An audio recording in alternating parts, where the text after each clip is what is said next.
Making a hot, nutrient-dense dessert at home usually means waiting an hour for the oven to preheat and bake, but you can execute a complete single-serving baked apple in exactly 10 minutes from prep to first bite.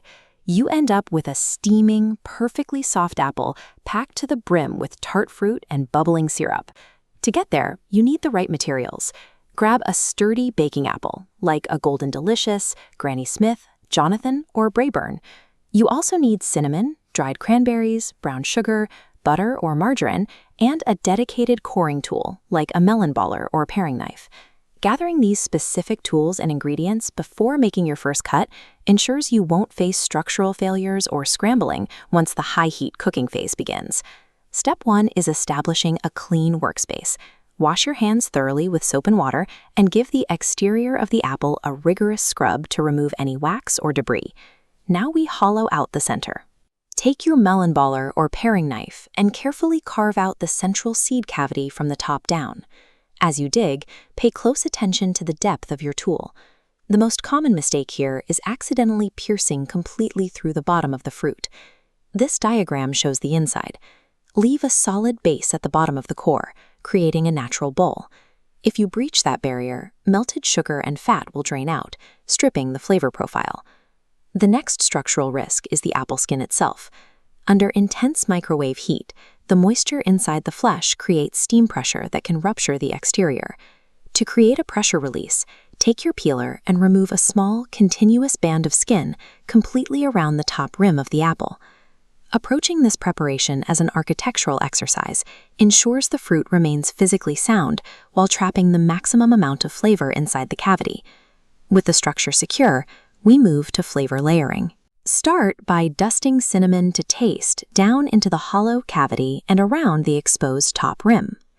Next, take exactly 1 tablespoon of dried cranberries and pack them forcefully down into the center of the apple. This step is completely modular. Substitute an equal amount of raisins or fresh cranberries for excellent results. Finally, cap the filled cavity with 1 teaspoon of brown sugar, followed by a half teaspoon of butter or margarine. We place the fat and sugar at the very top for a specific reason. As the butter melts under high heat, it acts as a delivery system, carrying the dissolving sugar straight down through the packed cranberries. Layering the dry ingredients first and capping them with fat guarantees that both heat and flavor distribute evenly across the entire internal cavity. Now that the apple is prepped and stuffed, place it upright into a microwave-safe container. For safety and proper cooking, cover the container's top with a sheet of wax paper.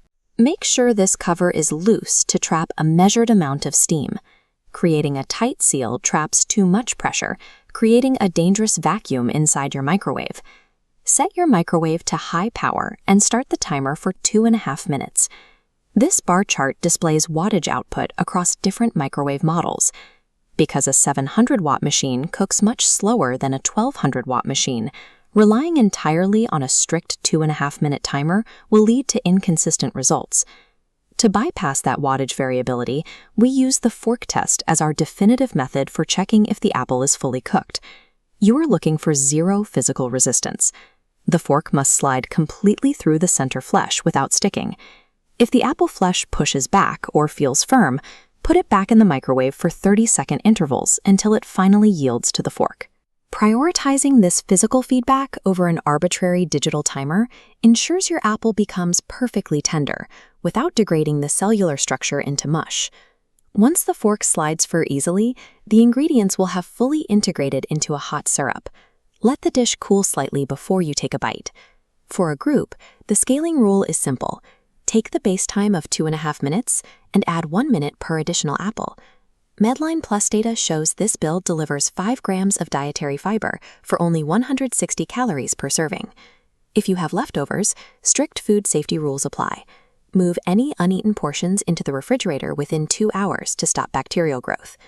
By utilizing precise geometric cuts and simple tactile testing, you can take 5 basic ingredients and build a high-yield, low-calorie dessert in just 10 minutes.